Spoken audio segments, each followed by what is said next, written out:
गांव की बहन में। फूलमती काकी, अंजलि दीदी के लिए शहर से फोन आया है, जल्दी से भेजो दुकान पे, नहीं तो फोन कट जाएगा। हाँ हाँ बेटा, अभी भेजती हूँ। अंजलि बेटा, तेरे लिए शहर से फोन है, सब काम छोड़ के जल्दी जाके सुन ले, नहीं तो फोन कट जाएगा। हाँ माँ, अभी जाती हूँ, जरूर मीनाक्षी दीदी का फोन आया होगा। हाय अंजलि। नमस्ते दीदी, मेरा मतलब हाय, कैसी हो आप? यहाँ तो सब ठीक है। मामा मामी कैसे हैं? तू कैसी है? मेरे तो एग्जाम्स होने वाले हैं, हर रोज कॉलेज जाना पड़ता है, lectures, extra classes, private coaching. ओ मैं तो इतना थक जाती हूँ, क्या बताऊँ। आपकी कॉलेज वाली बहन जी आपको इतना पढ़ाती है, तो घर कब जाती हैं आप दीदी? अरे नहीं नहीं, ये सब सिर्फ मेरी प्रोफेसर नहीं पढ़ाती, मैं अलग से दूसरे टीचर्स के पास भी पढ़ने जाती हूँ। दीदी फिर तो आप बहुत थक जाती होगी ना, आप ना पैदल मत जाया करो, टांगा ले लिया करो दीदी। नहीं मेरी भोली बहन, ना मैं पैदल जाती हूँ, ना ही यहाँ टांगा मिलता है, मैं बस से जाती हूँ और थोड़ी दूरी के लिए रिक्शा ले लेती हूँ। सच्ची? वहाँ पर टांगे नहीं बस चलती है? वाह, वो भी हर रोज? हमारे गांव में भी बस आती है, दिन में 2 बार।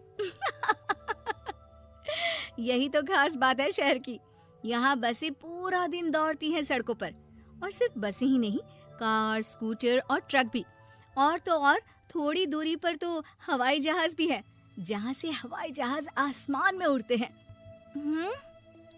अच्छा दीदी, मैं फोन रखती हूँ, बुआ जी फूफा जी को मेरा नमस्ते कहना। हाँ माँ, हम लोग शहर में क्यों नहीं रहते?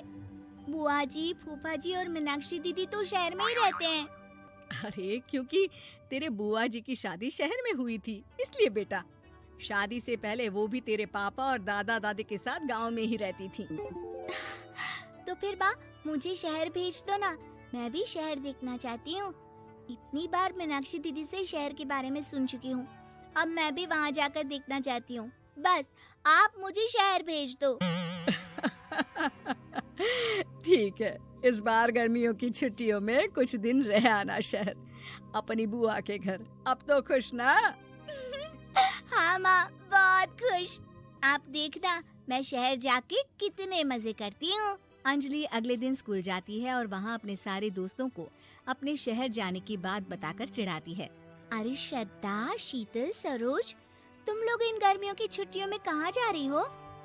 एकादशी वाले गांव के मेले में। हम तो दूसरे गांव में नानी के घर जाएंगे, उनका घर नहर के किनारे है, बड़ा मजा आएगा। हम इस बार कहीं नहीं जा रहे, बल्कि हमारे घर में रहने के लिए मेहमान आएंगे। और तू? अरे मेरा क्या है, मैं तो बस पास वाले शहर जा रही हूँ, अपनी बुआ जी के घर, वहीं रहूंगी कुछ दिन। तुम लोग चिंता मत करना, मैं चिट्ठी लिखूंगी तुम सबको वहाँ से। पापा मुझे तो चक्कर आ रहे हैं, जी घबरा रहा है। बेटा, शहर आने की जिद भी तो तूने ही की थी, अब पहली बार बस में चढ़ी है तो यही होना था, भुगतो अब। अरे मामा जी, अंजलि, आप लोग आने से पहले बता तो देते, मैं लेने आ जाती बस स्टैंड तक। आओ आओ भैया, आओ बेटी अंजलि। माँ बुआ जी कैसे हैं वहाँ, और भाभी कैसी हैं? सब ठीक है, बस अंजलि जिद कर रही थी कुछ दिन आप लोगों के साथ रहने की, सो छोड़ने आ गया। दीदी, आप मुझे शहर घुमाने ले जाओ ना, मुझे भी शहर देखना है।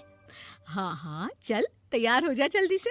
अंजलि तैयार होने जाती है और कुछ देर बाद जब बाहर आती है तो अरे ये क्या कर दिया तूने, मार्केट तक ही तो जाना है, इतनी डार्क रेड लिपस्टिक, इतने बड़े बड़े झुमके और चूड़ियां और चेहरे पर इतना सारा पाउडर। मेरी बहन, ऐसे नहीं चलेगा, जा और ये सब हटा के आ। अरे कैसे, क्यों? मैंने शहर आने के लिए इतनी मेहनत से ये सब इकट्ठा किया था, और वैसे भी मैंने देखा है मोहल्ले की राधा काकी के टीवी पर एक फिल्म चल रही थी, उसमें हीरोइनें ना ऐसे ही तैयार होकर जाती है घूमने। सब पता है मुझे, मैं तो ऐसे ही जाऊंगी दीदी। अंजलि शहर की चकाचौंध को देखकर बहुत हैरान और खुश होती है। ऊंची ऊंची इमारतें, सड़क पर दौड़ती गाड़ियाँ, बड़ी बड़ी दुकानें, उसकी एक्साइटमेंट का ठिकाना नहीं था। दीदी, ये छोटा सा कमरा सड़क के किनारे क्यों रखा है? इसमें कौन रहता होगा? ये कमरा नहीं, पीसीओ है, पीसीओ। यहाँ पर लोग फोन करने आते हैं, सिक्का डालकर। ओह, हमारे गांव में तो दुकान पे ही जाते हैं बात करने।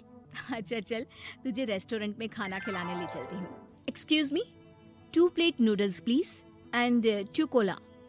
मीनाक्षी को ऑर्डर प्लेस करते हुए अंजलि बहुत ध्यान से देखती है और थोड़ी ही देर में ऑर्डर लेकर वेटर आ जाता है और खाना टेबल पर रख देता है।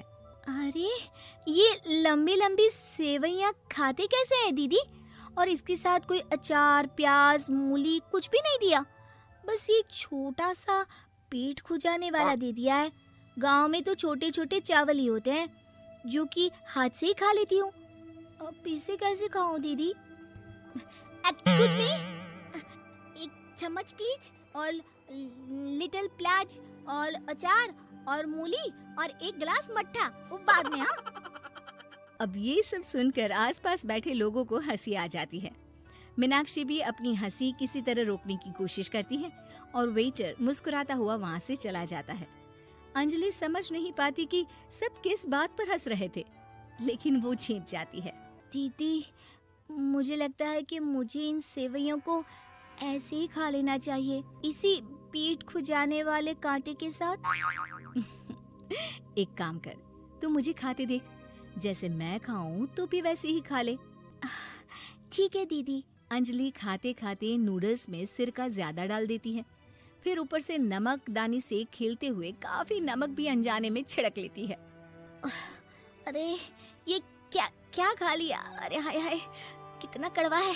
पानी पानी, ये काला शरबत ही पी लेती हूँ। और जल्दबाजी में अंजलि जल्दी जल्दी कोला पी लेती है, जिससे उसके नाक में झंझनाहट होती है। दीदी, मुझे ले चलो यहाँ से। मैं ये सब शहरी खाना नहीं खा सकती।